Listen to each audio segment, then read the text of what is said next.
on the Dnipro River, you have a very wide section of the river that is, until it reaches the Nowa Kachowka Dam, it's 150, 200 meters wide. At points, it's even wider, 800 meters.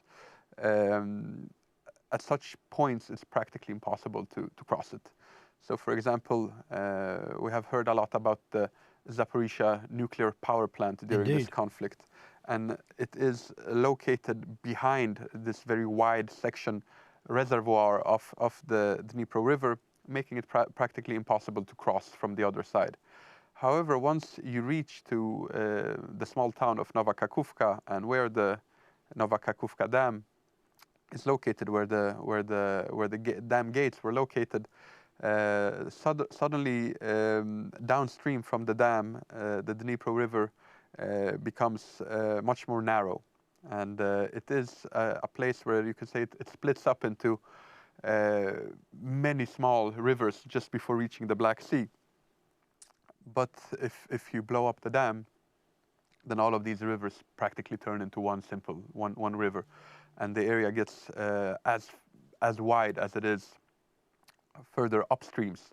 And therefore, this little, even though it could be considered to be a bottleneck, it's a quite small area through which the Ukrainian troops could advance into the Kherson region.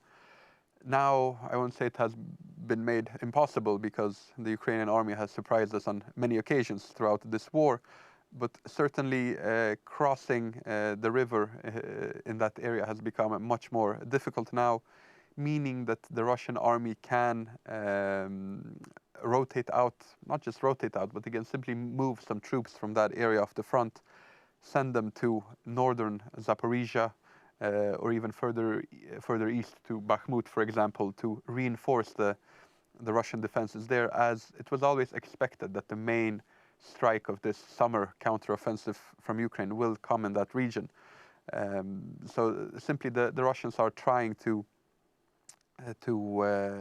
improve their defenses. There is another repercussion coming from this, though, however. From Nowa Kachowka, from this dam, there was a canal that reaches Crimea. It was built after the Second World War, finished in 1958, if I'm not mistaken.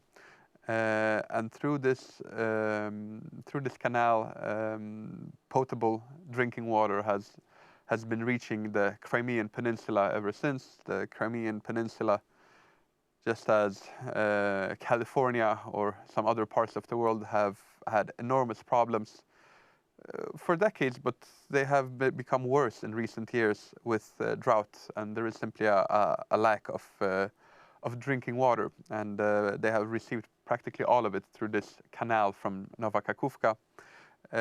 Now, with the dam gone, there simply won't be any potable drinking water reaching Crimea anytime soon. Maybe if it is repaired, it might be back in 2, 3, or 4 years, but it certainly won't be something that will happen immediately. This means that the population on the Crimean Peninsula, agriculture, which is a big part of the economy there, tourism also, these sectors of the economy will be hard hit, and the population which lives on the Crimean Peninsula is yet again suffering immensely due to Russia's so-called liberation that they conducted in 2014.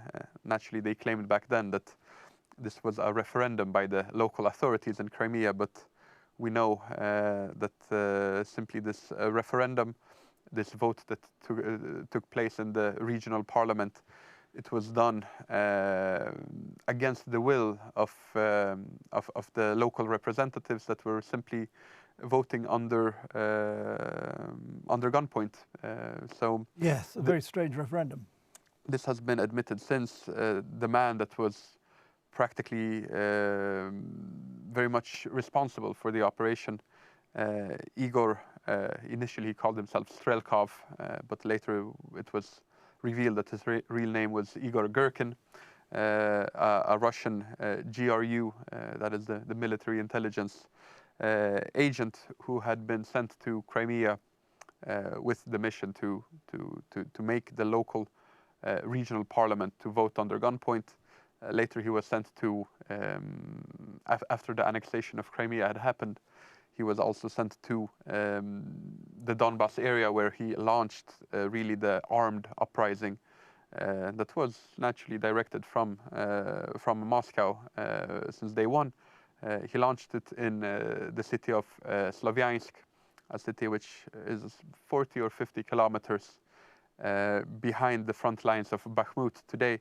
So it is still in an area that is quite not contested yet, but it is certainly close to the front lines.